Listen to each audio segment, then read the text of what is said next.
You know the worst possible mindset you can try and optimize your life for? Go on. Happiness. Happiness is for women and children. You're allowed to be happy as a woman, and you're allowed to be happy as a kid. As a man, if you wake up and go, I want to be happy today, you're going to do unimportant, narcissistic, hedonistic garbage. You're either going to eat too much, drink too much, take drugs, sit around and play video games, smoke weed. You're not going to achieve anything if you want to be happy.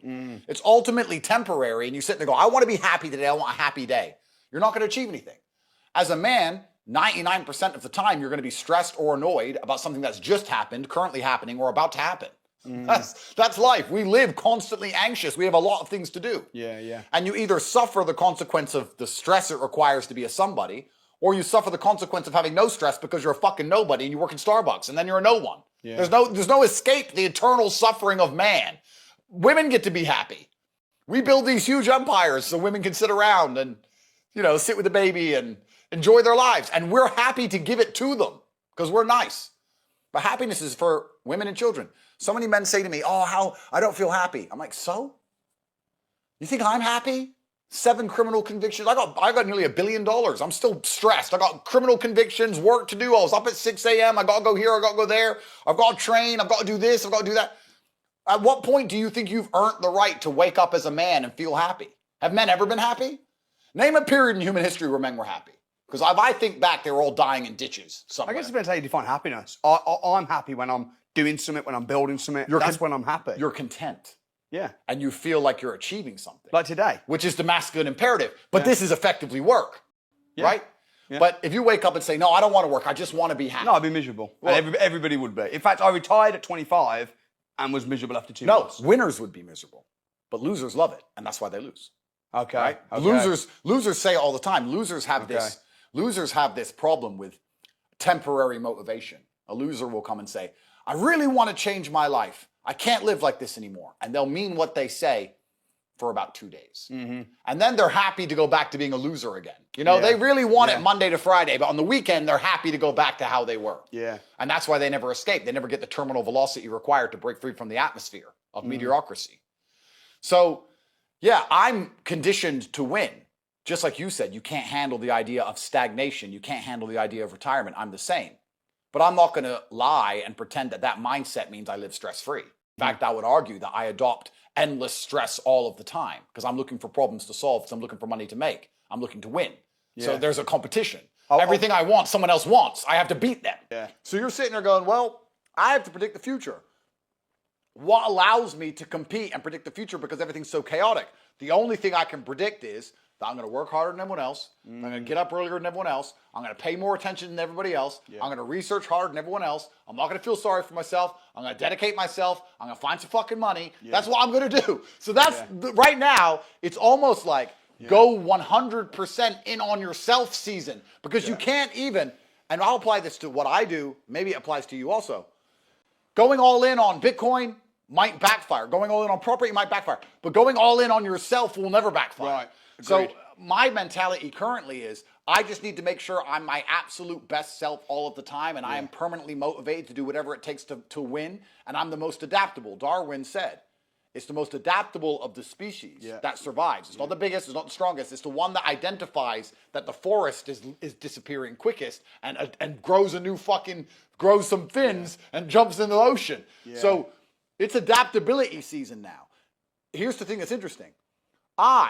As a man with enough money to never work again for the rest of his life, I'm spending my days consciously searching and actively planning and trying to identify trends and new ways to make money and new patterns to make sure that I'm not caught last when things do finally shift or change.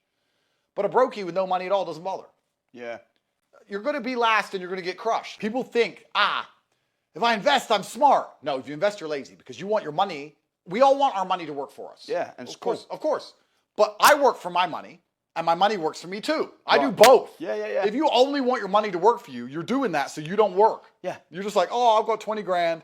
If I just give this 20 grand, how do I invest it so I can sit around doing fuck all? Yeah. You can't. No, you can't. You can't. It's impossible. Yeah. So you have to do the work yourself. Investment is this lazy man's dream. Your primary objective should be finding a way to constantly bring more money in all the time. When you're bringing money in all the time, you can afford a mistake. Yeah. You can afford a mistake. You can afford a loss. You need both. You need fast pound and slow pound. You need right. trading income, and then you need active wealth building passive income. Absolutely. For there to be a winner, there has to be a loser. The reason it's so easy to win in the world today is because the majority of people are perfectly prepared to lose. Yeah, you just described. You have to wake up and you have to give a shit. You have to wake up and go, you know what? I'm responsible for my health, and I'm responsible for my finances, and I'm responsible for my family, and I'm responsible for the decisions I make, and I'm responsible for my work ethic, and I'm responsible for my motivation, and I'm going to win. Yeah. That's all you have to do to be monumentally wealthy. Yeah. And the reason it is so fucking easy is because most people can't do that. If everyone could do that, then to win would be hard. So I would hate for all the losers to start being winners, because then it's hard for winners to win. Yeah. And I still want to win against the winners. Yeah. But luckily, God has put us in this version of the simulation where it is so brutally easy to surpass everyone around us. Yeah. I look at people and just go, you haven't even fucking tried. It's like a race and the gun goes off and I start running as fast as I can. And I turn around and no one's even moved. Yeah. So I'm like, all right, well, I'll jog then. And, I'm nearly done and no one's even moved. Then I start walking. Then I just lay down and just have a rest. And I look at the back of the finish line, the start line, and everyone's still standing there. Yeah. I don't feel like running. I'm not motivated. I'm stressed. I'm depressed. Gary said the government's going to fix it. Like, they're all just standing around the fucking start line. Yeah. And I'm right there at the finish line. And they're telling me like, oh, you're a bad person because you have money. I just gave a fuck about my own life. Yeah. Like, I just cared. How there are people waking up each morning and not giving a shit about their own life. Yeah. Who do you expect to wake up and give a shit if you don't? You think Gary or fucking Keir or even you or me, do you think any of us wake up and go, John, I really need to get John a Ferrari. I really need to get John a Ferrari and a hot bitch and a nice big house. Today I'm going to focus on John. No, we don't give a fuck. We'll help you if you're here to help, if you're here to be helped. Now you care. No. You care about John. No, the point is, if John cares about himself, then you'll be able to help then I'll help him. Yeah. But if John doesn't care about himself, I don't care about John. that. John, if you don't care about your own life, no one's going to ever care about your own life more than you do. You're just going to perpetually lose and perma-fail. Yeah. That's all you're going to do. You're going to perma-fail. Women know this intrinsically. This is why when a loser says to a girl, I love you so much, she's like, I don't care. Because she knows you can't help her. You can't improve her life. You can't protect her. Yeah. When a winner says, I love you, she feels it. Yeah. Women know this intrinsically. So it's amazing to me that men will sit here. They'll ignore all the advice we've given. They'll take some time to leave a comment and say that I'm a bad person or that you're a bad person. And they'll go back to say, well, I love my kids, and not even fucking try hard enough to save their children from eternal slavery. You're allowing your bloodline to be bestowed with parasitic mind virus because you don't want to try. And then you want to sit there and say, oh, but I love my kids. No, you don't. If you're a brokey and you're not trying to escape, you don't even fucking love anybody. You don't even love yourself. Yeah. That's the level it's reached now at this point where the world's so fucked. When I see a person of 40 years of age with no money and no drive, and he goes, oh, I really want to make it out. I say, you don't give a shit about your family. You don't give a shit about your last name. You don't give a shit about yourself. You don't give a shit about anybody. You're a fucking scumbag. It's reached that point now when I see somebody who's not trying, I don't like them. It's not about whether you've made it or not. When I meet people who don't try, I don't even like them. I'm like, what do you mean you're not trying? Oh yeah, I don't like you. Because I'm a trier. We have different life philosophies. We look at the world completely differently. I say the sky is blue. You say the sky is green. I can't get along with you. We can't correlate. Yeah. I'm a trier.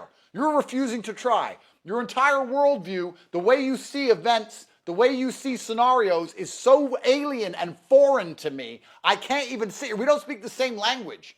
You're speaking Uzbek to me. I don't know what you're fucking talking about. Yeah.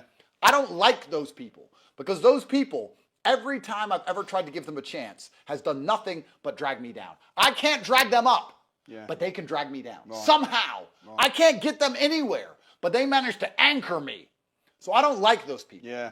So if you're a full-grown man and you're watching this and you do not have the capability to take your entire family and move to Tokyo tomorrow for whatever reason, if you don't have that kind of finance or capability, you take a long, hard look in the mirror and say, what the fuck does my love even mean? Yeah. What kind of man, what kind of head of the family even am I? I can say I love my wife all day long. I can say I love my kids all day long. What does that even mean if I'm not going to finish work and take an extra hour out of my day to try something new to escape the fucking matrix before all of this crumbles? Yeah. if you're a man and you've watched this and you do not take action and either go to my program or any other program, if you do not finish this podcast and decide to do something to make your life better than what it currently is, your love doesn't mean anything for your fucking kids. This is what's so amazing to me about broke people. Wow. I love my kids, but you don't love your kids enough to save them. Your children are walking to school amongst other kids who carry knives. You're risking your kid's life because you can't put them in a better school because you don't want to try hard. So what does your love even mean? As a man, your love only has value if you have capability. When a capable man says, I love you, that matters. When a loser man or a weak man or a lazy man says, I love you, it means nothing because he can't do anything with the love. Yeah. It doesn't matter how much you love your kids if they're walking to school amongst fucking killers and being psyoped. Your love is empty. Your love means nothing if you don't try.